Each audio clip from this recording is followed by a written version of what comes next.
Hi everyone, I am Fiona. In this video, we will show you the process of creating textured patterns on EPP molds. The first step is sandblasting, which helps make the mold surface smoother. The second step is screen printing, where the texture pattern is printed onto plastic film. We offer a variety of screen patterns for different texture options.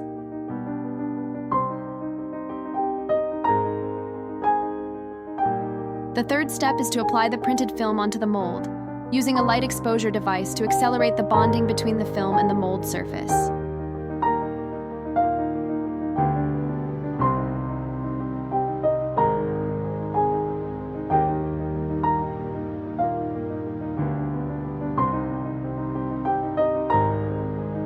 The final step is etching.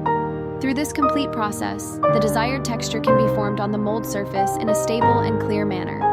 For more information about the EPS machine and EPS mold, please contact us by email or mobile phone. We will be happy to answer your questions. See you in the next video.